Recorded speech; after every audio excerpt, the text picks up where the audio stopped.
Hi, how's everyone doing? My setup's a little weird. I'm just trying to get things figured out, and I've been just jumping around for the last 3 seconds because I tried to move it over here and then it was showing the window and there was just a lot of stuff going on. So here we are. And I am trying to, yeah, oh no, that's what I want to do.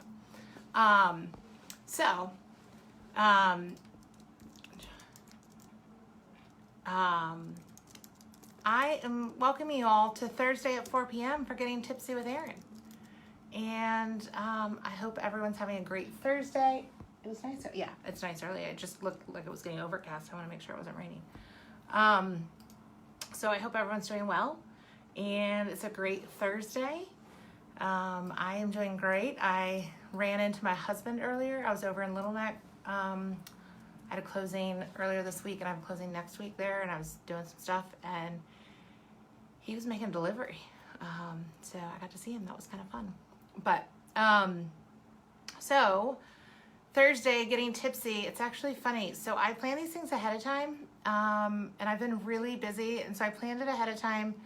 And today's topic is what to expect when you're home inspecting.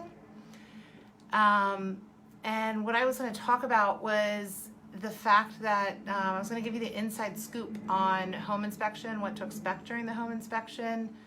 And I know buying your first home, it can feel completely overwhelming if you're not prepared for what to expect. And the home inspection can seem scary. They come up with a lot of stuff and you're like, ooh, what's going on? And it's actually in place to protect you as a buyer, and so that you can learn all about the homes that you're looking at and discover any major possible issues before the home becomes yours. So I'm going to share about home inspections today, kind of in a question and answer style of things that people ask me about home inspections, things that people have asked me in the past about home inspections that I think might be beneficial to you all.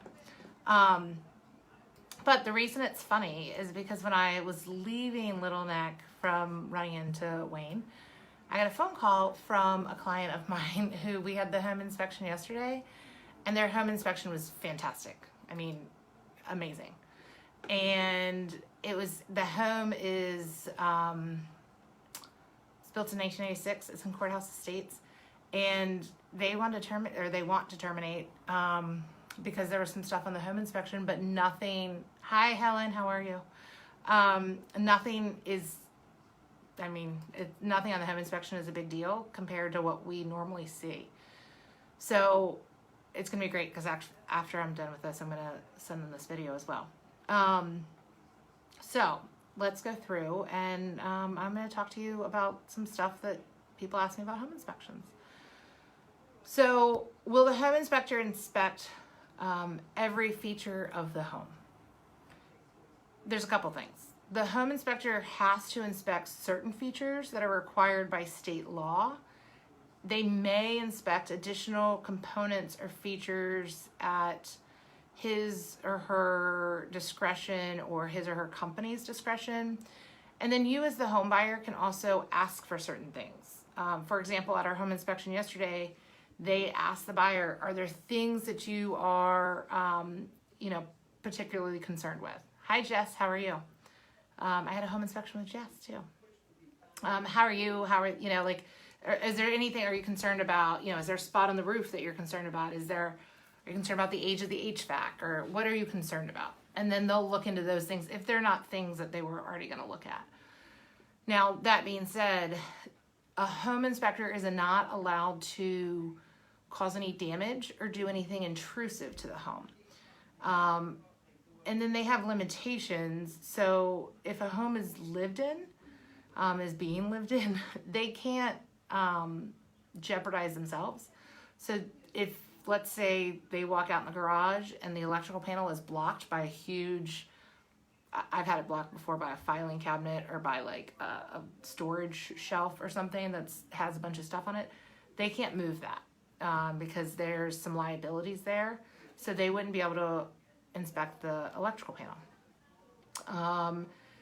In that case, as the buyer's agent, I would probably then have in the PICRA, we call it the PICRA, the Property Inspection Contingency Removal Addendum. I would probably ask that the seller have an electrician come in and evaluate the electrical panel and make sure that all the breakers are the right size and everything's wired correctly, and prove that, and put that in writing. Or, for example, talking about intrusive, they don't open up the walls and look at the pipes in your walls. They're not going to dig up the sprinkler system. People always ask, do they inspect the sprinkler system? They're not going to dig up the sprinkler system in the yard and make sure that all the pipes are okay. It just doesn't happen that way. So there are things like that they can't look at, but they will look at the things they have to look at, and then they'll look at things at their discretion, and then things that you would like for them to look at. Sometimes they will also suggest further evaluation by a specific licensed professional. And they'll include that information in their home inspection report. I work with a handful of home inspectors, the ones I recommend to my buyers, and I will tell you specifically that there's ones that I know that I work with, and ones that I don't work with that I know, that do a little bit of what I call CYA. And if you don't know what that is, then Google it.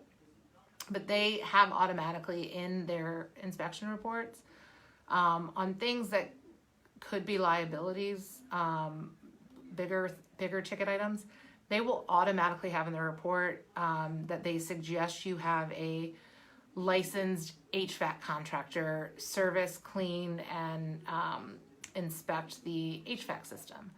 You have a licensed chimney inspector, clean and inspect the fireplace and chimney. It might not be because they actually saw something of note. It's just a little bit of kind of protecting themselves. Now, they also may see something of note. If they do, they're going to note that. So if it's just a blanket statement, it's probably a little bit of protecting themselves.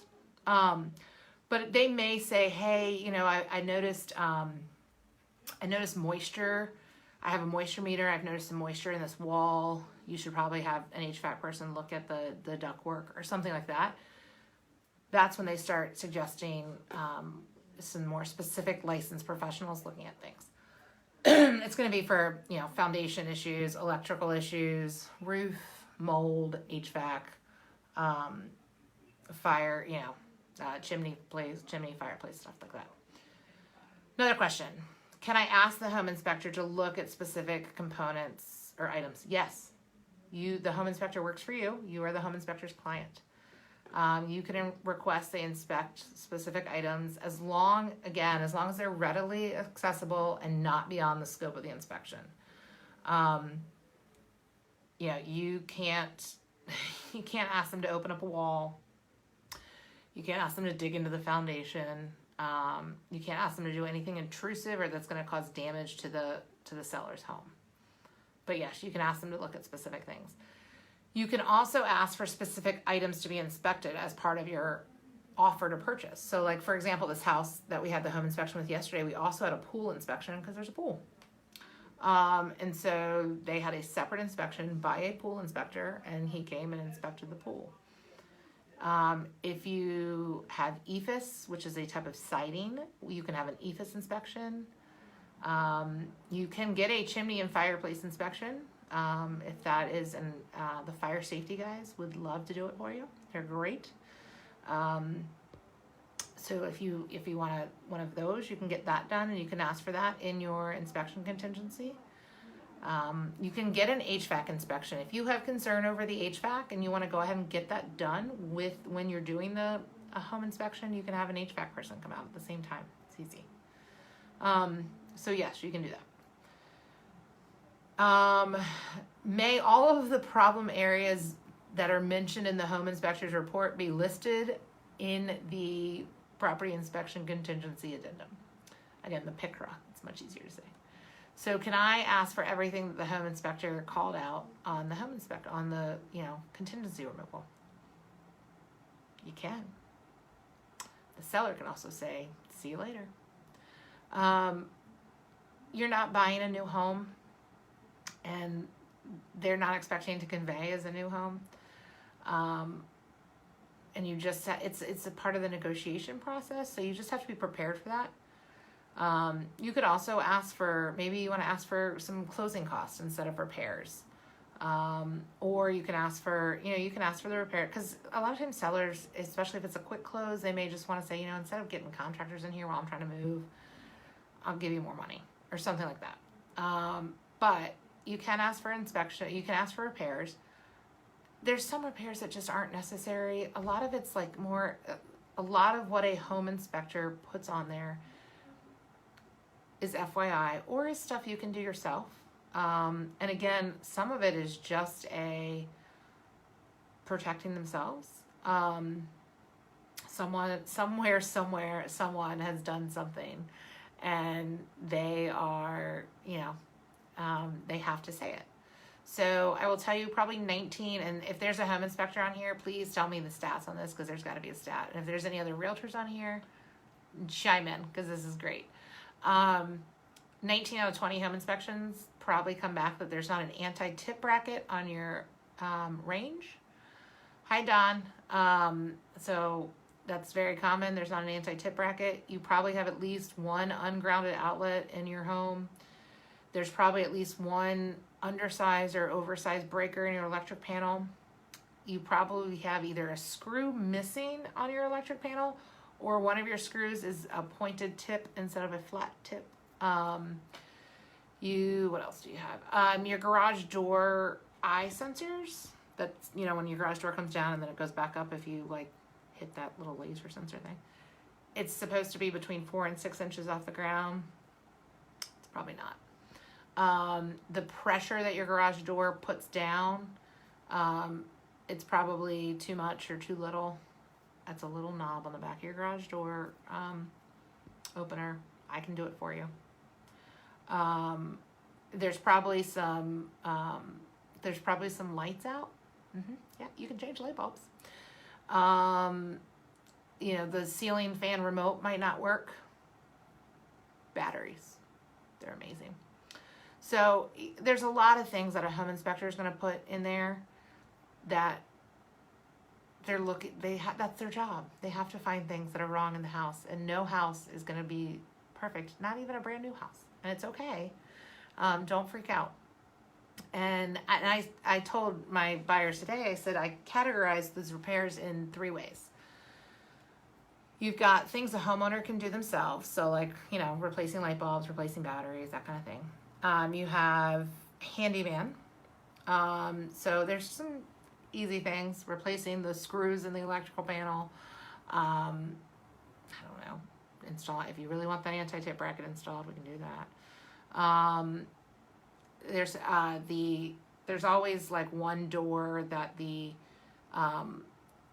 plate doesn't line up with the door, so the door doesn't latch properly. A handyman can fix that. There's usually some wood trim that's rotted somewhere. You don't need a specific tradesman for those things, so handyman can do those. And then the third category is a specific tradesman. So you need an HVAC contractor or a licensed plumber or a licensed electrician to do certain things. And those are kind of my 3 categories of repairs when you're paying attention to these things. My next question was, what does the home inspector include in the home inspection? They're looking for defects. Now, what a defect is it's defined as a structural, mechanical, or other condition that would have a significant adverse effect on the value of the property, significantly impair the health or safety of future occupants, or, if not repaired, removed, or replaced, significantly shorten or have significant adverse effect on the expected normal life of the entire property. Sounds really like a big deal. Some of these are not a big deal. I would say when you're asking for repairs on the on your home inspection contingency removal addendum, you look for things that are like safety, true repairs and safety items. Like, I need to be able to live in my house safely. If it's electrical, that's safe. Is it plumbing? Is it leaking? Is there something leaking? Is it causing damage to other things? Those are issues. And then some things to remember. As no home is perfect, not even a brand new home. Your home inspection report is going to have repairs that you may need to take care of yourself, or maintenance items that you need to be aware of after purchasing the home. Negotiations are part of purchasing a home, so just remember that the items you want to address with the seller are, it's not everything is gonna, the house isn't gonna fall down. These people have lived in it. It's okay. And you can live in it too. It's part of home ownership. You can negotiate them to repair some of these things. So both sides need a compromise in order to keep the offer together and move forward. The home inspection's true purpose is to educate you about the house. So you want to find out how old are the systems. I want to make sure that there's not running water down the walls. There's not mold in places. There's no moisture anywhere. There's no, electrical wires that are loose and outlets that are zapping people. That's what you're looking for. You want to make sure the home's safe to live in. Safe for you, safe for your visitors, safe for your family. So, a home inspection, and I'm pulling up old home inspections, and it's pretty interesting because, again, even a new construction home inspection has items. So just be prepared for a home inspection. Don't let it scare you. It's going to be okay. And if you have questions, ask. You can ask me, you can ask the home inspector, and we will all get through it, I promise. But thanks for tuning in this Thursday. Again, if you have any questions, always feel free to reach out to me. And I'm happy to talk to you. It should be a stress-free process. You should enjoy it, and it's fun. Home buying is fun, I promise. So thanks for tuning in, and I will see you guys next Thursday. Have a great weekend. Bye.